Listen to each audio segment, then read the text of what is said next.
നിങ്ങളുടെ ഫേവറേറ്റ് സീരിയലുകൾ ടിവിയിൽ വരുന്നതിന് മുൻപേ സൺ നെക്സ്റ്റ് ആപ്പിൽ കാണാം. ഇനി എല്ലാവർക്കും മുൻപേ കാണൂ. ഇപ്പോൾ തന്നെ സൺ നെക്സ്റ്റ് ആപ്പ് ഡൗൺലോഡ് ചെയ്ത് സബ്സ്ക്രൈബ് ചെയ്യൂ. മാഷിന്റെ മൂത്ത മോനെ കല്യാണം കഴിച്ച് ഞാൻ ആ വീട്ടിൽ വലതുകാല് വെക്കുന്ന നിമിഷം കണ്ടകശനിയും ഏഴര ശനിയും ഒക്കെ മാഷിന്റെ ജാതകത്തിൽ തുടങ്ങി. മാഷ് പറഞ്ഞത് ഓർക്കുന്നില്ലേ? ജീവിതത്തിൽ പല ചിന്തകൾ വരും. ഈ ജീവിതം എന്തിനായിരുന്നു എന്ന ചിന്ത വരരുതെന്ന്.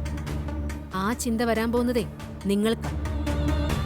കുടുംബത്തിലും നാട്ടിലും അപമാനിക്കപ്പെട്ട് നിൽക്കും നിങ്ങൾ. നിർത്തും ഞാൻ. നിർത്തടി. ആരോടാ നീ സംസാരിക്കുന്നറിയോ? ചാരുമോളെ, മോൾ എന്തിനാ ഇങ്ങോട്ട് വന്നത്? ആകാശേ, എന്തിനാ ചാരുമോളെ കൂട്ടിക്കൊണ്ടുവന്ന്? ഇവിടേക്ക് വന്നതുകൊണ്ടാണല്ലോ ബാലമ്മേ ഇവളുടെ ഭീഷണി വെല്ലുവിളിയൊക്കെ കേൾക്കാൻ പറ്റിയത്. ചാരു, നീ മിണ്ടരുത്.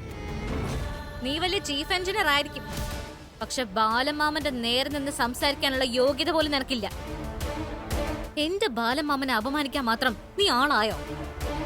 അനിയനെ പ്രേമിച്ച് ഇപ്പൊ ചേട്ടന്റെ പിന്നാലെ നടക്കുന്നു. ഇതിൽ വലിയ നാണക്കേട് വേറെ ഉണ്ടോടി?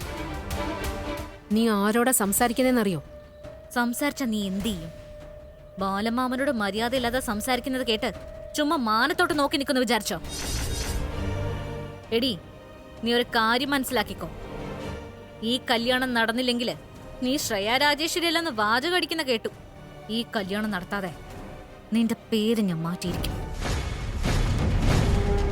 അങ്ങനെ ഞാൻ ചെയ്തില്ലെങ്കിൽ എന്റെ പേര് ചാരുലതാന്നല്ല,